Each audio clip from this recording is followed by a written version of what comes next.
Hola, buenos días. Póngale el micrófono, por favor, actívelo. Ahí está. Ahí sí, ya estamos. ¿Cómo está, Nelson? Muchas gracias por la invitación. ¿Cómo está, Sonia? Gracias por atender este llamado, principalmente para conocer cómo está la situación, qué ha pasado desde la última vez que se supo. Jorge Glass continúa, si no tengo mal el dato, en la Embajada de México en Quito, si no tengo mal la información. Sonia, ¿cuál es la verdadera situación de Jorge Glass en este momento? Bueno, pues Jorge Glass es solicitante de asilo diplomático y huésped en los Estados Unidos mexicanos en su embajada en Quito. Ese es el estatus actual de mi cliente. Ok, ¿y ahora qué pasa? ¿Qué ocurre? ¿Qué es lo que viene después? ¿Qué es lo que está ocurriendo? ¿Qué es lo que podría pasar o qué aspiran ustedes que ocurra? Bueno, pues solicitó el 20 de diciembre, hizo su petición inicial en la embajada sobre su asilo diplomático. Hemos presentado dos informaciones adicionales, porque esto es una novela, siempre se actualiza. Estamos preparando una nueva actualización para la próxima semana y estamos a la espera, pues, de que puedan revisar el extenso dossier que hemos documentado y hemos cuidadosamente eh, procesado toda la información que tenemos sobre la causa de él, que es realmente cuantiosa.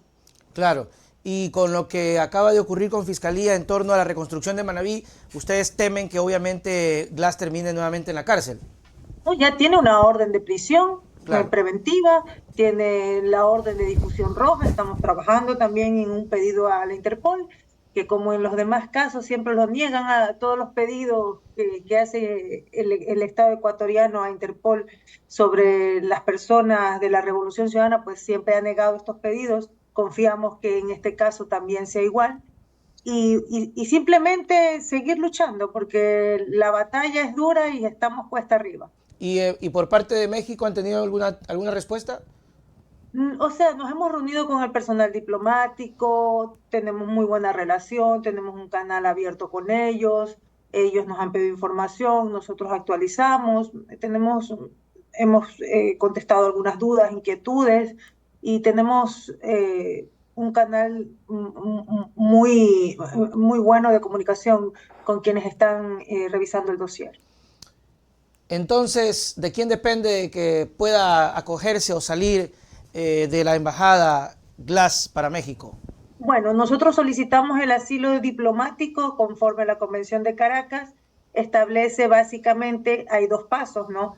El artículo 3 establece que el Estado asilante es el que determina si existe o no una persecución política ¿Ya? y el Estado territorial, en este caso Ecuador, tendrá que otorgar el salvoconducto respectivo. Entonces son Ujú. dos fases. Primero tenemos que esperar a que se le otorgue el asilo diplomático y una vez reconocido este estatus, pues es el Estado mexicano que debería proceder a solicitar el respectivo salvoconducto al Ok. Estado ecuatoriano y el Estado ecuatoriano debería darlo, ¿no? Caso contrario, pues estaría incumpliendo un tratado interamericano suscrito debidamente por el Ecuador. ¿Cuánto tiempo puede estar dentro de que se espera estos pasos Glass dentro de la embajada? Bueno, pues el tema nuestro, hay casos, hay precedentes, ¿no? Está el caso de Julian Assange, que estuvo más de 6 años en la embajada porque no le dieron el salvoconducto, y también estuvo el caso de María Duarte, que estuvo también más o menos 2 años y medio en la embajada y tampoco le dieron el salvoconducto. Entonces tenemos dos casos similares porque la normativa tiene un vacío, no establece un tiempo perentorio para poder definir por parte del Estado asilante. Entonces, estamos a la espera. En el caso de México, hemos tenido como tiempo en casos análogos, más o menos un mes y un poco más que se han demorado en resolver Claro. las solicitudes, ¿no? Pero esto es básicamente es una decisión unilateral del Estado asilante.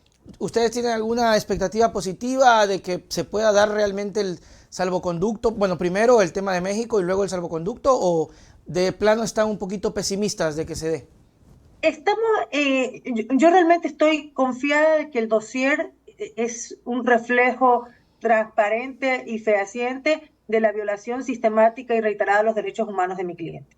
Entonces, de que todo esto se trata de una vil persecución política, existen cuantiosos pronunciamientos internacionales, 6 del relator de independencia judicial, 4 específicamente en el caso de mi cliente, están todas las boletas rojas de Interpol, está inclusive el reconocimiento de refugio y asilo al expresidente Correa y a las otras personas de la Revolución Ciudadana. Entonces el tema es escandaloso, ¿no? O sea, Claro. en Ecuador, si no fuera por los medios y tuviéramos una academia decente, pues esto sería totalmente bochornoso, porque realmente cuando uno puede conversar con juristas internacionales y contarles lo que está pasando en el Ecuador, pues se quedan perplejos, ¿no? Claro. Esto básicamente es el quiebre de la democracia en el Ecuador y un golpe de Estado de la función judicial, que justamente hace unas semanas nos reunimos con uno de los comisionados de la CIDH y yo le decía que esto, todo lo que está viendo el Ecuador, es el resultado de que el sistema interamericano nos dio la espalda cuando nosotros solicitamos medidas provisionales a la Corte Interamericana. Y la Ya. mano de Almagro logró que nos dijeran, ah, no, pero la pidieron muy tarde, ¿no? No es que no tienen razón, sino que la pidieron muy tarde, ¿no? Entonces, sí, realmente esto es la causa, ¿no? De esa desinstitucionalización. Nosotros preveíamos que esto iba a pasar, pero todavía no nos graduábamos de pitonizos Ya. y realmente lo que nos imaginábamos no llegó ni a los talones de lo que terminó ocurriendo gracias a esta consulta sin dictamen de constitucionalidad. Entonces, seguimos preparando los dossiers, estamos a la espera de la respuesta del gobierno mexicano y estamos preparados para lo peor, porque este caso Metástasis, aparte de ser muchas, como mucho ruido y pocas nueces, como dicen, yo creo que esto es básicamente una especie de juego pirotécnico para que la fiscal se lave la cara frente a los casos que no ha hecho nada, su inacción en los demás casos, y estamos frente a un golpe total a la función judicial. Y Entonces, se uh-huh. hablaba del caso de reconstrucción de Manabí, pero también de Metástasis. De Manabí entendíamos o entendemos más o menos qué es lo que se puede dar, pero en Metástasis no me queda muy claro cuál es la participación o en qué se lo puede vincular a Jorge Glass. Realmente son más de 30 casos, de 30 indagaciones penales abiertas que tiene mi cliente. 15 de ellas ya debieron haber caducado, porque Ya. en nuestro Código Penal se dice que las indagaciones penales pues, serán de 2 años. Pero claro, Okay. les conviene tenerlas abiertas, ¿no? Entonces, por ejemplo, el caso de la reconstrucción es del año 2019, debió haber fenecido, o sea, debió haber sido archivada hace 2 años, pero coincidencialmente siempre las abren en época electoral, ¿no? Claro. Entonces, esta causa de la reconstrucción es otro mamotreto, o sea, realmente es un insulto a la inteligencia humana, ¿no? Mi cliente era miembro de un comité, el Comité de la Reconstrucción, entonces todas las decisiones se tomaban por unanimidad y Claro. este comité lo único que hacía era priorizar obras, las priorizaba. Habían obras que obviamente estaban adelantadas sus estudios de factibilidad, Ya estaban prefactibilidad, listas. tenían estudios ambientales, entonces obviamente, y claro, de una manera maliciosa, le cortan el nombre al proyecto, ¿no? Se llamaba reconstrucción y reactivación productiva, o sea, le cortan el apellido, la reactivación productiva se la quitan, ¿no? Y y simplemente dicen, no, es que el Parque Las Vegas, la carretera Colisa, los puertos artesanales para la pesca no estaban antes del terremoto. Por lo tanto, eso es especulado. O sea, mi cliente nunca manejó dinero, simplemente priorizó las obras y obviamente se trataba de una reactivación productiva. ¿A qué manavita le puede dejar de reconocer que el Parque Las Vegas ha sido una reactivación productiva para mi Claro. provincia, para Puerto Viejo? Es un centro turístico, los vendedores pueden expandir sus productos, la gente va al parque a recrearse, es más, es una área de seguridad sísmica. O sea, si vuelve a haber otro terremoto, la gente se puede reunir en este parque, las instalaciones del parque, porque está adecuado para ser un centro de seguridad para posibles movimientos telúricos. Entonces, es increíble la falta de tecnicismo de la fiscalía para así alegremente decir peculado, Pero ¿no? ¿por qué la Entonces, fiscalía tiene que determinar qué obras sí y qué obras no? Eso, por ejemplo, me llama la atención. Y segundo, cuando se habla de reconstrucción, perdón, saquémonos o sáqueme de la ignorancia, ¿era que para que reconstruyan las casas que se dañaron? ¿O era para reconstruir precisamente las avenidas, las calles, los sectores como los parques, etcétera, etcétera, para que reavive la provincia que fue afectada? exactamente, era la reconstrucción de las obras que existían y la reactivación productiva para la provincia Claro. per se, ¿no? A las dos provincias, Manabí y Esmeralda. Entonces, lo interesante es que el secretario técnico de la reconstrucción, Carlos Bernal, informaba a la asamblea cada 3 meses de todo lo que hacían y la asamblea aprobaba los informes. Oh, O sea, ¿la asamblea en pleno o en comisión? ¿no? En pleno. Entonces toda la asamblea tiene que ser responsable. Eh, Tendría. O sea, es que la fiscal se ganó el título en una rifa. O sea, esta señora no tiene sangre en la cara para denostar su poca capacidad para estar en el cargo. Más allá de que se sacó 10 sobre 20, más allá de que su examen oral fue deplorable, más allá del plagio. O sea, esta señora no tiene sangre en la cara. Realmente, tal parece que se hubiera ganado el título en una rifa. No, se lo dio la central por impericias. Oiga, Entonces, eh, estamos en el cuento de Macondo, ¿no? claro, Sonia, cuando usted dice estamos esperando lo peor, ¿qué es lo peor que puede pasar? O sea, partiendo de que Jorge Glass ya estuvo 5 años en la cárcel, obviamente entiendo que no quiere regresar, nadie quiere regresar, nadie quiere estar en la cárcel, y optó por ingresar a la embajada porque ya me imagino que preveían o veían que el tema iba por cualquier excusa para tratar de encarcelarlo. Entonces dijeron, hermano, si tengo el chance de, o voy por esta opción. Pero ¿qué es lo peor que puede pasar? Nelson, le cuento, o sea, en el caso de Jorge, él es un hombre estoico, ¿no? Porque él siempre ha querido entregarse, o sea, siempre ha querido demostrar su inocencia, ¿no? Pero el punto de quiebra en todo esto fue el asesinato de los 7 autores materiales, presuntos autores materiales del crimen de Villavicencio. Ok. O sea, que hayan muerto en manos estatales, suicidados, sin ningún rastro de la investigación, sin ningún vestigio, que simplemente los mataron. Entonces, ¿qué garantías tiene mi cliente de que si se vuelve a entregar, le van a respetar la vida? Claro. Ninguna. Entonces, eso sí marcó un antes y un después, y yo realmente valoro que mi cliente haya hecho ese análisis porque él siempre quiso demostrar su inocencia y no huir. Pero Claro. ese fue el punto de quiebre, ¿no? Cuando yo digo esperamos lo peor, usted sabía pues que ganamos una sentencia, la sentencia en Brasil, ¿no? El Así Tribunal es. Supremo Federal de Brasil declaró la nulidad de las pruebas utilizadas en el caso de Brecht. La mandó en base a un convenio de cooperación con el Ecuador, un acuerdo de cooperación jurídica internacional entre los dos países, y la fiscal se lo guardó desde la tercera semana de agosto hasta diciembre. Y lo único que nos dice es, vengan a retirar las copias. Cuando esa sentencia, de acuerdo al acuerdo de cooperación, ya tiene que surtir efectos en el país. Ajá. Pero la fiscal ya sabemos que tiene justicia selectiva. Y también tenemos el testimonio de Dalo Bucarán, que dice que él fue utilizado por Moreno y que a él lo utilizaron para sembrar pruebas en un pendrive. ¿Y qué hizo la fiscal Salazar? No, todo está bien en el caso de Brecht. Una fiscal que no utilizara su cargo como para aplicar la justicia selectiva, obviamente abriría una investigación sobre este tema, ¿ya? Claro.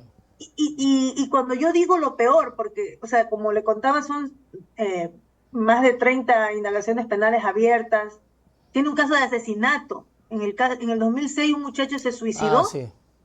Ya, en el 2019 el papá pone la denuncia porque al parecer en un concierto de rock el hijo estuvo ahí y parece que discutió con Jorge. O sea, Claro, una cosa Y ya ahora que tirada de recién le cabellos. califican el tema supuesto de asesinato con Rafael Correa, que no tiene nada que ver el supuesto hecho donde conoció a Rafael Correa y en el que conoció a Jorge Glass. Claro. Pero La estrategia es, tenemos, Sonia, desde que empezó todo esto en 2018, me imagino yo, y usted que es abogada, me imagino que la estrategia es métele denuncias, pero métele y métele, que una cae, una sale, una se aprovecha o algo ocurre. Pero sí, o sea, Correa creo que tiene como 35, 50, 40, 50 ya. 50, más de 50. Ahí compiten, pero Claro. siempre Jorge tiene menos.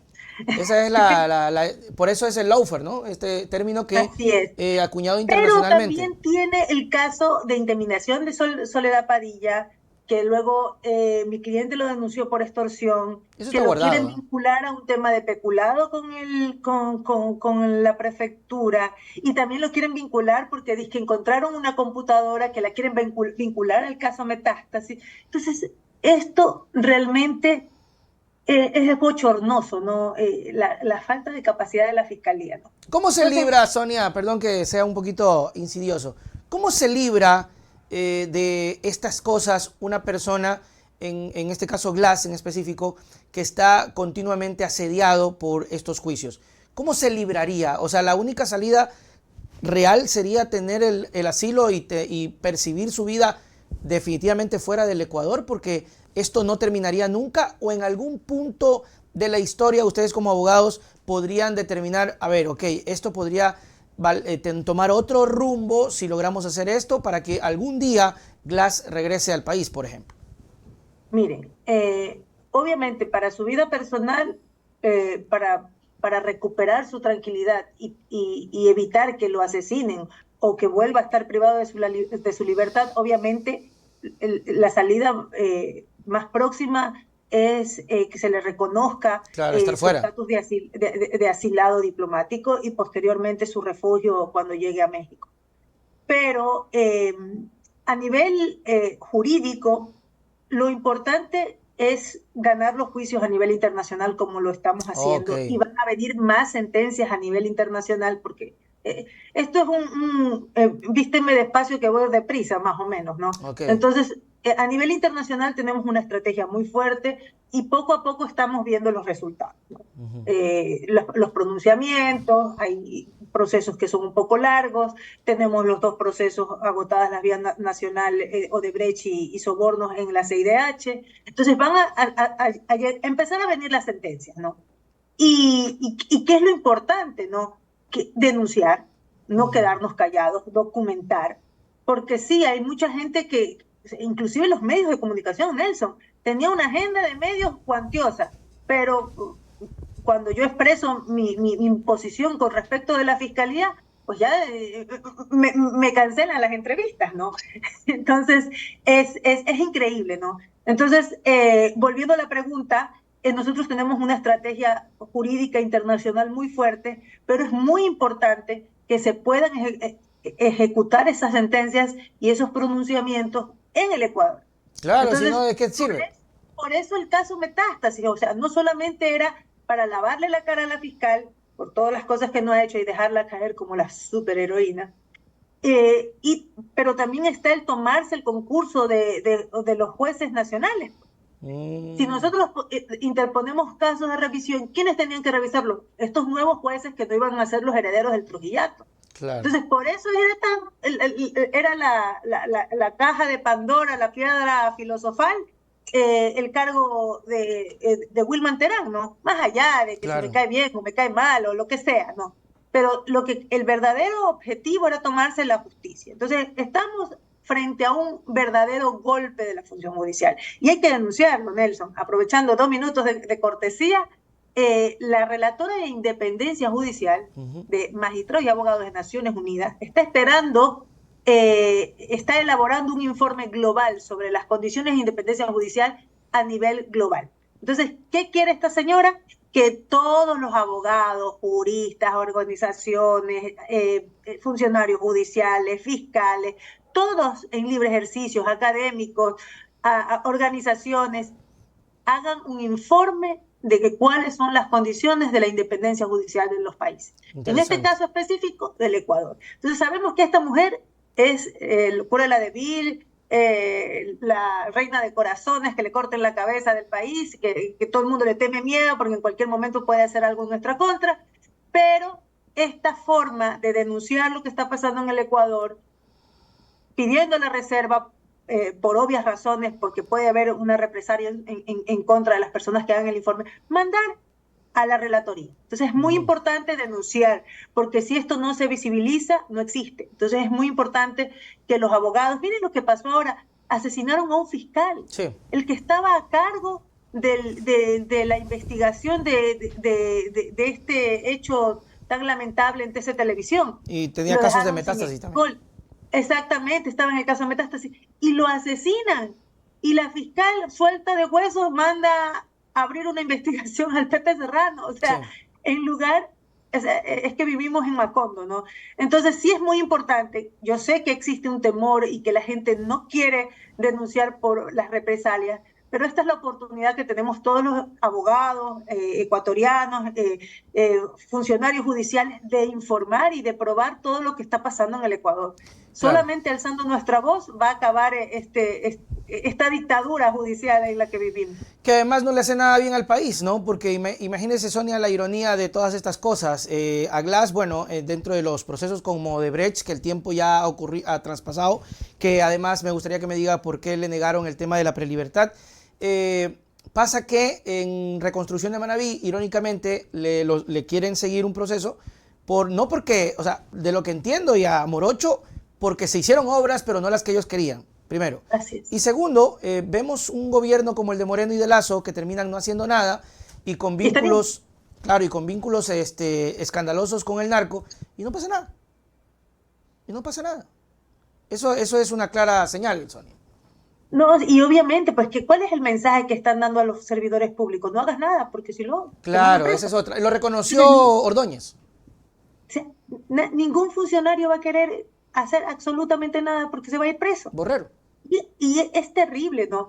Volviendo a la pregunta que me hizo sobre la prelibertad de Sí, la Jorge, prelibertad. ¿Qué pasó ahí? es realmente, es que todas las cosas que le pasan a mi cliente es para escribir un libro, ¿no? Entonces, el caso de la prelibertad, Debería. resulta que mi cliente debió haber salido hace 3 años con el beneficio de la prelibertad porque tenía dos sentencias ejecutoriadas y que tenía que sumársele y al final debía cumplir solo el 40% de la pena. Así Pero es. la fiscal le mantenía abierto single, aposta, ¿no? Mm, Para no dejarlo acceder a estos beneficios, pese a que la norma no lo establece. Pero decía que había otra sentencia y por lo tanto no podía acceder al beneficio. exactamente. En un tribunal arbitral internacional de La Haya, se declara la nulidad, pues, y dice que no hubo perjuicio para el Estado, sino que el Estado tenía que indemnizar a la compañía Agente Oil por 11 millones de Claro. dólares. Y luego, en la apelación, utilizando también esta sentencia del laudo arbitral, resulta, pues, que declaran la nulidad porque también había operado la caducidad en los informes de Contraloría y aparte Claro. este laudo arbitral. Entonces declaró la nulidad del caso Singue. ¿Y eso qué significó? Pues que mi cliente, porque ya está como mi hijo, ¿no? Claro. Entonces mi cliente, resulta pues que mi cliente estuvo 2 años en exceso privado de su libertad. Entonces, el famoso juez que le da las medidas cautelares, en este momento se me olvidó el nombre, entonces este juez lo que hace es analizar y decir, miren, el señor tiene un cuadro médico súper delicado, el señor ya ha cumplido en exceso el tiempo para Claro. tener su prelibertad, el señor cumple con todos los requisitos que se establecen en la ley y por lo tanto yo le doy medidas cautelares para que espere en libertad su audiencia de De prelibertad. prelibertad. Claro. Ya. Y se demoran desde esas medidas cautelares 1 año en darle la audiencia. Y justo cuando la bancada de la Revolución Ciudadana pide el juicio político a la fiscal Salazar, entonces ahora sí van a resolver. Claro, como para manipular un Imagínate, poco el tema. coincidencias en Pascuales. Siempre él ha sido la carta de chantaje para la fiscalía, ¿no? Entonces, la fiscal general del Estado porque ya se veía en frente al juicio político, presiona a la juez, y la juez, en un procedimiento totalmente sui generis, manda llamar a cada uno de los... hay diferentes áreas que hay que evaluar para cuando un preso va a obtener la prelibertad, ¿no? Y el procedimiento que es usualmente utilizado es que la SNAI hace un listado de las personas que ya cumplen el 40% y han todas las áreas, ¿no?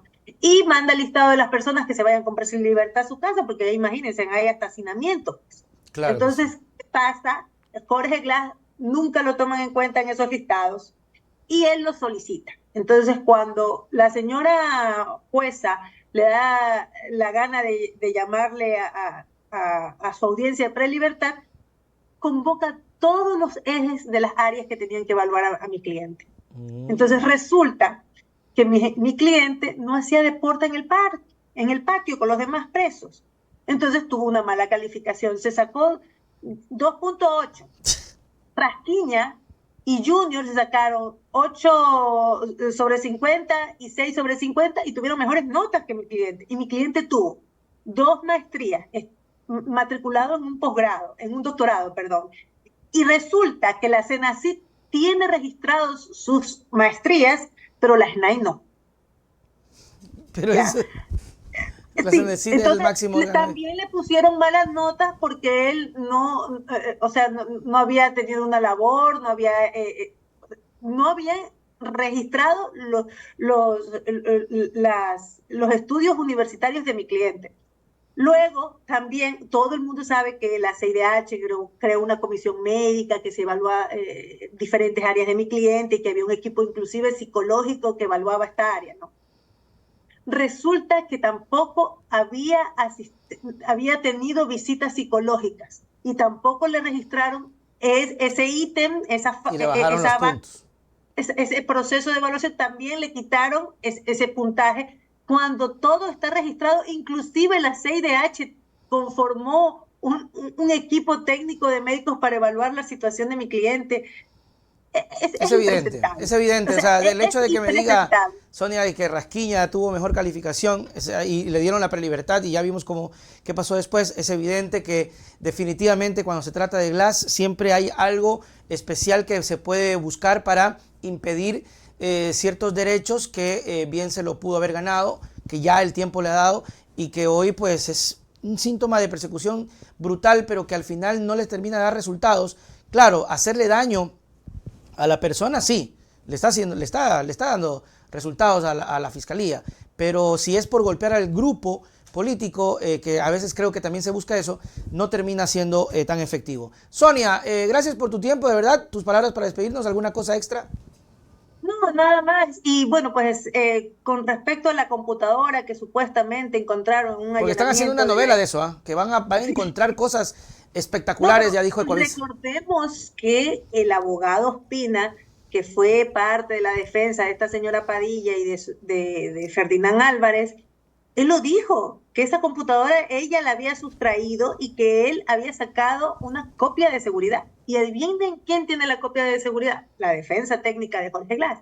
Entonces, con eso vamos a impedir que cualquier prueba que quiera ser sembrada, pues vamos a tener nuestra defensa y vamos a tener nuestras pruebas de que ese ordenador fue utilizado para forjar pruebas en contra de mi cliente. Entonces, estamos preparándonos para lo peor.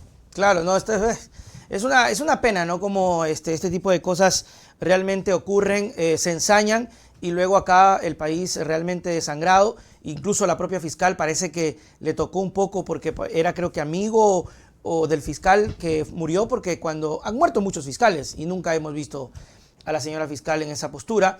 Pero no pasa nada, ¿no? No hay un reclamo directo al presidente de la República, a su plan, pero sí para tratar de perseguir, dañar a una sola persona. Sonia, las puertas siempre están abiertas para cualquier dato informativo que tengas que darnos sobre la situación de Glass. Gracias y hasta la próxima. Muchísimas gracias, adiós. Chao, chao.